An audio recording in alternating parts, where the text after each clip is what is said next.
We continue now at the top of Daf Kuf Lamed Tes Amud Beis in Meseches Bava Basra. This is Bava Basra Daf 139b, and the previous Amud Abaye is bringing a Mishnah in Meseches Bechoros to show that a husband, when he inherits his wife's property, he's considered to be a yoresh. He's considered to be an heir and not a lokeach, as the Mishnah over here says. V'ha yoresh es ishto, also somebody who inherits his wife. That property does not go back at Yovel. The Mishnah is listing situations where the property does not return at Yovel, and the Rashbam explains v'ha yoresh es ishto, one who inherits his wife. Mefarish Hasam, it's explained over there Meseches Bechoros. Kasavar Yerushas Habal Doraisa, that here we hold that Yerushas Habal, that when the husband inherits, that's a din midoraisa. That's from the Torah of Ilo Keyachave. Now, if the husband was considered a buyer, Misha Shanisis, from the moment he got married, because already he takes control of the property when they get married.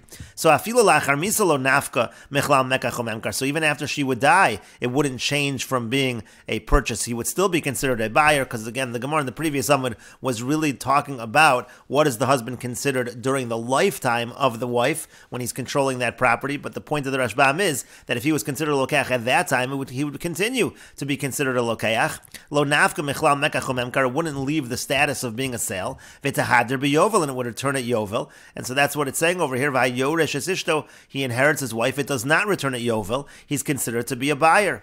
And the Gemara continues. Amar le Rava said back to him. He said back to Abaya, v'hashta d'shalach. But now that Ravin has sent this answer, miyadinon, do we really know that the husband is considered a yoresh? It's not true.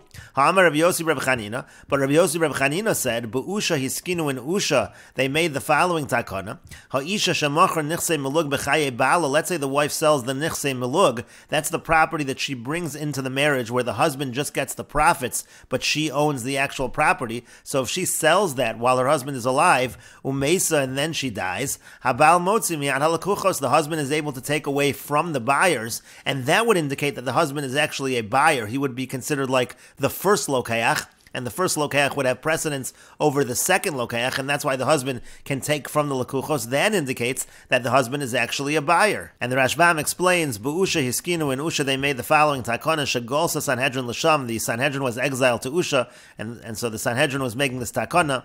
Ha'isha shemachar nichsei melug b'chay bala, the wife, she sells nichsei melug during her husband's lifetime, and the idea is she im yomus bala, if her husband dies before her, so yizke bohen, so then the buyers will actually get the property.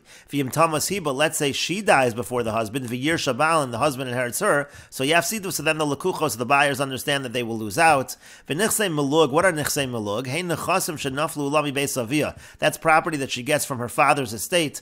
O shechnisa karkos shaloni shoma b'chsubasa, or any land that she brings into the marriage that's not written into the ksuba, v'lo kibel bal olav achrayas, the husband has not taken any achrayas on that land. Sometimes you can have land that's brought into the marriage, and the husband takes achrayas on that land, meaning he says, he writes in the ksuba the value of that land he owes to her regardless of whether the property goes up or down in value.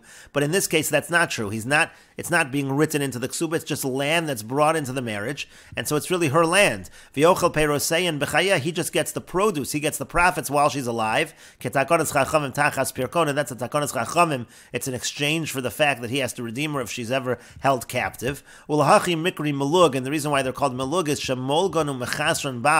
The husband is taking, he's deducting from them. She'ochel aperos kemaligas harosh, it means to say that he's consuming the produce. And the Rashbam continues, and the Rashbam seems to have a slightly expanded girsa that goes into a little more detail in terms of the question of the Gemara. If you're going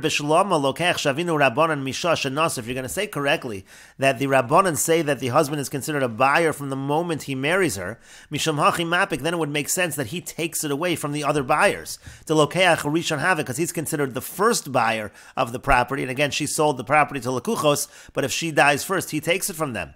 But if you're going to say a husband with regards to the property of his wife is a yoresh, is an heir, mishas nisuin, from the moment that they get married, so amai mapik, why would he take from the buyers? Lama tiknu bu'usha shabal mosi, why would they institute in Usha that the husband takes away from the lekuchos? V'alo ha'isha she moreshes oso, but the wife, she's the one that's bequeathing it, machar, she sold it. V'en koach b'yorshin leirash mashamachar avin, for example, in a normal case of Yerusha, let's say a father sells something, so the Yarshim, they don't inherit that. That property is already gone. So over here as well, the Nichse Melug, she's in control of the property. Now she's selling it to a buyer. Why would we say that the husband inherits that property from the buyers? Elavade, but rather must be. Midatiknu Shabal Motzi, from the fact that we say that the husband takes it away from the buyers, Kachaya Ikar Takon Asusha, so the main Takon Avusha was Sheyabal Lokeach Ben Chasa, that the husband is really considered a buyer of her property, Mishash and Nasr, from the time that he married her. Ve'elgach Motzi, that's why he's able to take from the Lakuchos, Sharei Kadam Mecho Lemecha Shal Lakuchos, because his purchase actually preceded their purchase. That would make sense. So from here, it seems to be that the husband is not considered a Yoresh, rather he's considered to be a buyer. And so the Gemara continues, Elamar Avashi, rather Avashi says, Baal, when it comes to a husband, Shavinu Rabbanan ki Yoresh, Vishavinu Rabbanan ki Lokayach. The Rabbanan considered him somewhat to be like a Yoresh, and somewhat to be like a Lokayach. Vehecha de Tavalei Avdu, they did whatever was beneficial. Avdule, that's what they did for him, and the Gemara explains. Gabe Yovel, when it comes to Yovel, again, the issue of Yovel is, he's considered to be a Yoresh, the property is not going to go back in Yovel. Shavinu Rabbanan ki Yoresh, Mishum Pseida Didei. The Rabbanan says like a Yoresh to avoid his loss. Gabi Rabbi Yossi Reb Chanina, by Rabbi Yossi Reb Chanina's case, the case of the Nichse Melug, Shavinu Rabbanan Kilokayach, the Rabbanan says like a buyer, again Mishum Pseida Didei, to avoid his loss. He's considered like the first buyer. He can take from the other buyers.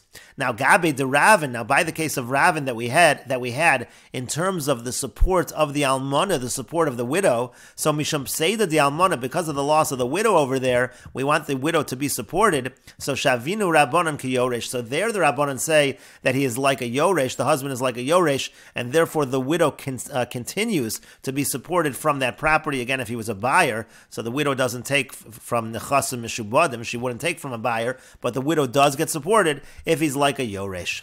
And the Gemara continues, Vagabi Rabbi Yossi Reb Chanina, but by the case of Rabbi Yossi Reb Chanina above, by the Nichse Melug, the Ikap Seida Lelakuchos, there's a loss the other direction. The other buyers are losing out when the husband takes it from them.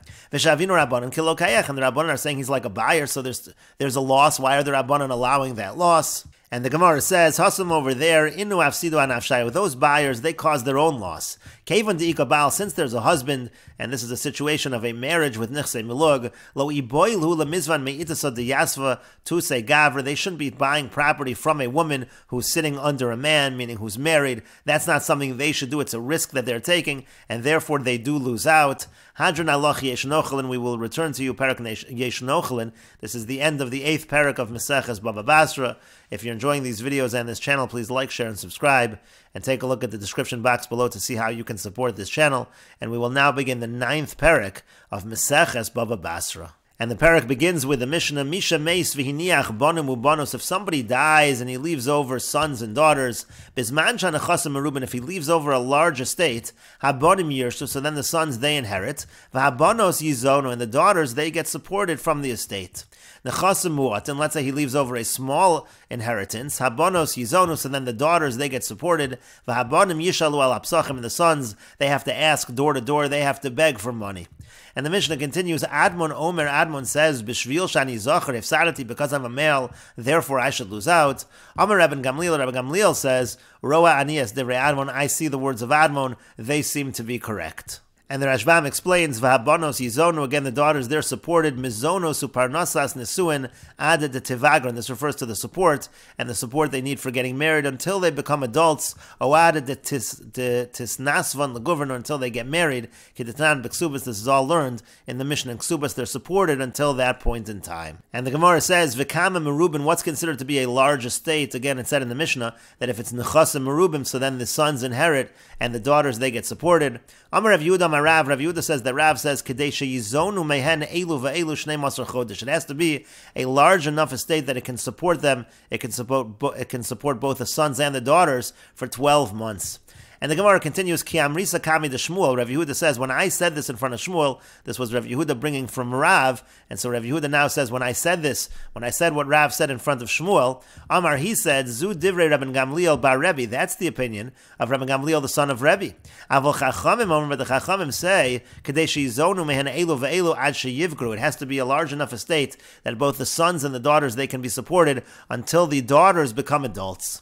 And the Gemara says Itmar Nami was stated as well. Ki asa Ravin Amar Rabbi Yochanan. When Ravin came, he said that Rabbi Yochanan said. V'yamri lo Amar Rabba Bar Chana Amar Rabbi Yochanan. Some have the version that Rabba Bar Chana said that Rabbi Yochanan said Kol sheyizonu mehen elu v'elu ad sheyivgru. If they can all be supported, the sons and daughters, until the daughters become adults, hein merubin, that's considered to be a large estate. Pachas mikan, less than that, harelu muat, and that's considered to be a small estate.